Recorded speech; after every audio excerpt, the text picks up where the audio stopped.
وَالْبُدْنَ جَعَلْنَاهَا لَكُم مِّن شَعَائِرِ اللَّهِ، اور قربانی کے اونٹوں کو ہم نے تمہارے لیے شاعر اللہ میں شامل کیا ہے، یعنی اللہ کی نشانیوں میں سے ہیں، خصوصاً وہ اونٹ جو حج کے موقع پر ہدی کے طور پر بیت اللہ کی طرف لے جائے جاتے ہیں یا قربان گاہ کی طرف لے جائے جاتے ہیں۔ ان میں تمہارے لیے بھلائی ہے، یعنی ان کی قربانی تمہارے لیے فائدہ مند ہے، بس انہیں کھڑا کر کے ان پر اللہ کا نام لو۔ یہاں اونٹ کی قربانی کا طریقہ بھی بتایا گیا۔ باقی جانور لٹا کر ذبح کیے جاتے ہیں، لیکن اونٹ کو کھڑا کر کے اس کے حلقوم پر نیزہ مارا جاتا ہے اور پھر اس کے بعد ذبح کیا جاتا ہے۔ اور جب قربانی کے بعد ان کی پیٹھیں زمین پر ٹک جائیں، یعنی جانور کی روح جب بالکل نکل جائے، ٹھنڈا ہو جائے، تو پھر اس کے بعد اس کا گوشت کاٹو، اس میں سے خود بھی کھاؤ اور ان کو بھی کھلاؤ جو قناعت کیے بیٹھے ہیں۔ یعنی قربانی کرنے سے کوئی نقصان نہیں ہوتا، قربانی کرنے کے بعد گوشت کا بہترین استعمال ہوتا ہے۔ عموماً ہم دیکھتے ہیں کہ گوشت مہنگا ہوتا ہے، ہر شخص اسے خریدنے کی استطاعت نہیں رکھتا۔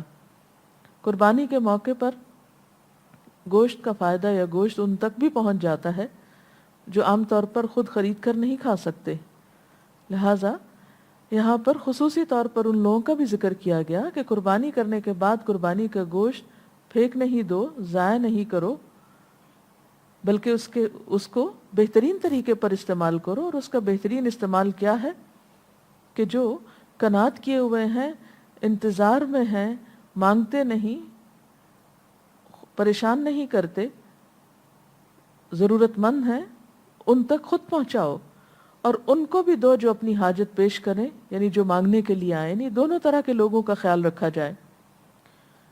ان جانوروں کو ہم نے اس طرح تمہارے لیے مسخر کیا ہے تاکہ تم شکریہ ادا کرو، یعنی قربانی کے موقع پر اللہ کے ذکر کے علاوہ اس کا شکر بھی۔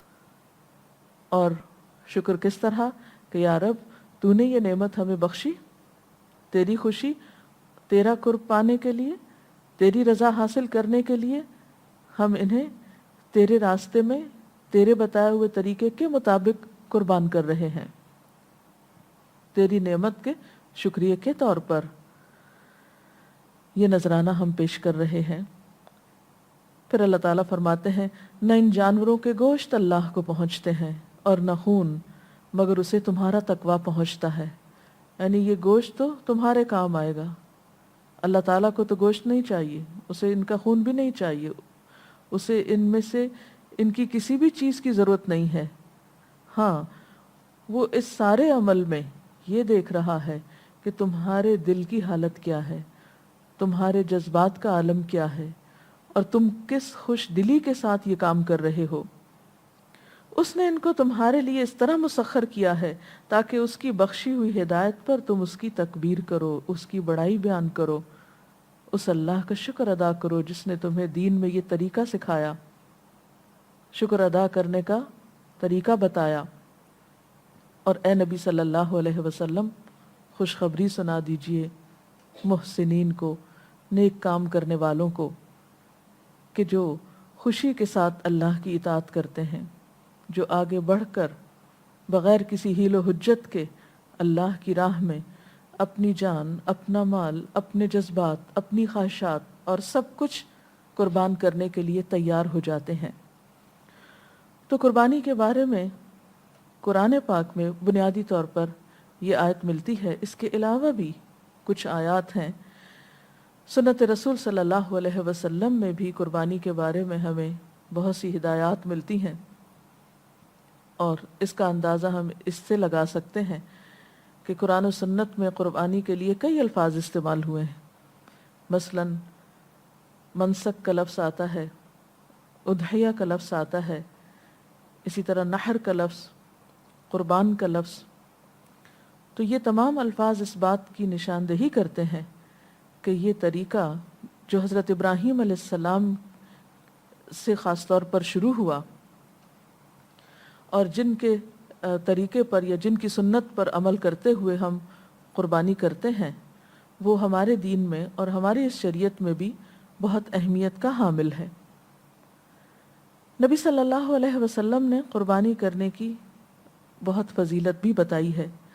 حکم ہے کہ جو شخص قربانی کا ارادہ رکھتا ہو پھر وہ قربانی کا چاند نظر آنے کے بعد اپنے ناخن بھی نہیں تراشے، اپنے بال بھی نہیں کاٹے، اور پھر کب کاٹے؟ جب قربانی ہو جائے۔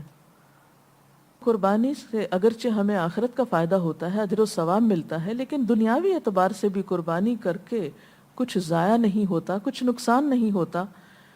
مثلا آپ دیکھیں کہ خون جو زمین پر گرتا ہے وہ زمین کی زرخیزی کے کام آتا ہے۔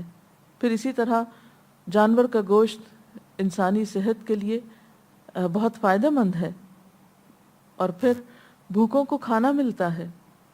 وہ لوگ جنہیں سال بھر کا بھی گوشت دیکھنا نہیں ملتا وہ اس دن پیٹ بھر کے کھا سکتے ہیں۔ پھر اسی طرح کھال اور اون کے بھی فائدے ہیں۔ اون انسانوں کے کام آتی ہے۔ کتنے ہی علاقے ایسے ہیں جہاں سخت سردی پڑتی ہے، تو یہ جانوروں کی اون اور جانوروں کے بالوں سے جو لباس تیار ہوتے ہیں وہ انسانوں کی بہت سی ضروریات پوری کرتے ہیں۔ پھر اسی طرح بہت سے لوگوں کو ایک بزنس ملتا ہے۔ لوگوں کو جب یہ یقین ہوتا ہے کہ ہمارے جانور بکیں گے تو پھر وہ ان کو پالنے پوسنے میں اور ان کو تیار کرنے میں خاص محنت اور شوق کا مظاہرہ کرتے ہیں۔ یعنی بہت سے لوگوں کو کام بھی ملتا ہے اور بزنس بھی۔